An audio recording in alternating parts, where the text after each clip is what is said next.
We are at the start of one of the busiest summer schedules in the history of Revolution Pro Wrestling. This past Sunday, we were once again live in Coventry on what proved to be an afternoon of surprises in the West Midlands.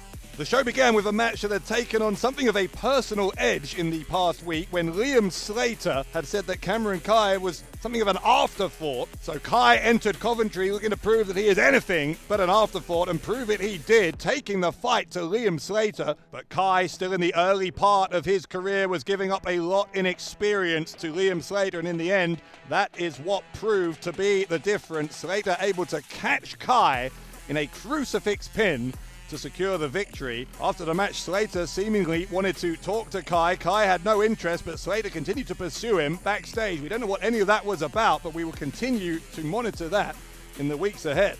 They are one of the best tag teams in the world, and they hit a Revolution Pro Wrestling ring in Coventry. Medusa Complex, Millie McKenzie and Charlie Evans teaming together to take on Lizzie Evo and Sapphire Reed of the Cutthroat Collective. One of the things we've learned about the CTC is the killer instinct and their take-no-prisoners approach. It was an approach that wasn't entirely adopted towards the end of the match by Sapphire Reed. Lizzie Evo was insisting that Reed go after Charlie Evans. When Evans appeared to be injured, Reed hesitated, and that hesitation was what cost the Cutthroat Collective the match. Medusa Complex securing the victory. And after a little bit of tension afterwards, it looked like Evo and Reed making up.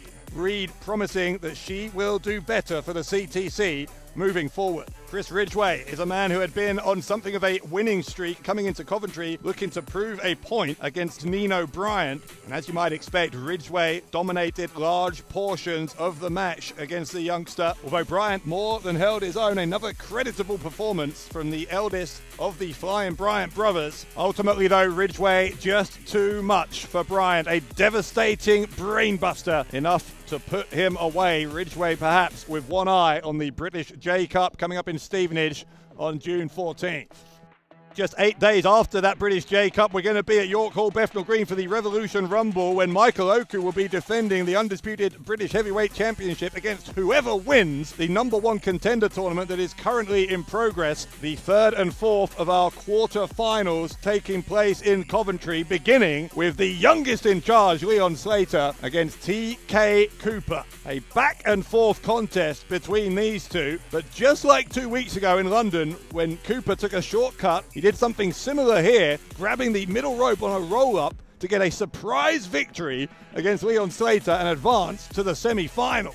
Then immediately after that came the last of the quarter-finals. Char Samuels, who was the first ever undisputed British heavyweight champion here in RevPro, realizing that this may be his last chance to get a shot at the title by winning this #1 contender tournament. But if he was going to do it, he was going to have to survive a quarter-final against J.J. Gale, who himself has made his intentions with regard to that title perfectly clear this year. A lot of people thought that he was the favourite here, but it was another upset, the second in as many matches. Samuels countering a roll-up, and 3 seconds later, advancing to the semis, his dream of becoming champion again, still alive, even if this is his last opportunity to reach the top.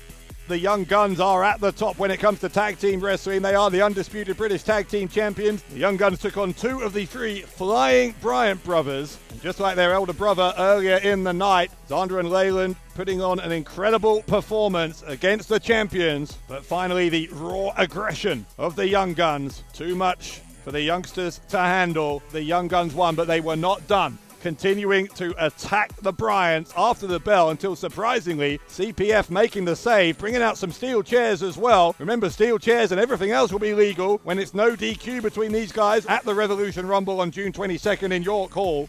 Both Ricky Knight Jr. and Ziah had qualified for the semi-finals of that #1 contender tournament. In Ziah's case, it was a very narrow count-out victory over Jay Joshua. That count-out win really hadn't settled anything between the two men, so they went one-on-one again in Coventry. Ziah and Joshua ending up on the stage where Ziah hit the De Madrid al Cielo. He could have won by count out, wanted the referee to break the count, determined to win this one by pinfall, and it proved to be his undoing as he leapt off the top rope to the outside. Joshua caught him with a headbutt, pile drove him onto the steel ramp, and this time Jay Joshua winning by count out.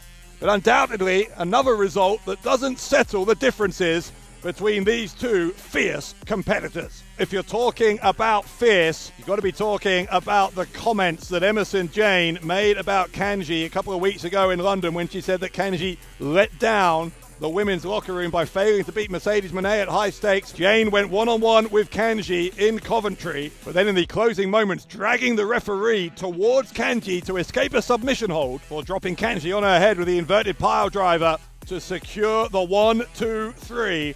And as the competition intensifies to be the next challenger for Mercedes Moné, Emerson Jane putting herself right at the heart of the conversation with that win at our main event in Coventry. A busy, busy summer for RevPro. The semi-finals and final of the number one contender tournament live in Sheffield, May 25th. Back in London on June 1st before the British J-Cup Stevenage, June 14th. The Revolution Rumble, June 22nd. And we're heading towards the 13-year anniversary of RevPro, August 22nd and 23rd at Crystal Palace. So an incredible summer of action still to come. We hope you will join us for all of it. In the meantime, though, I've been Dave Bradshaw. This has been the RevPro Recap.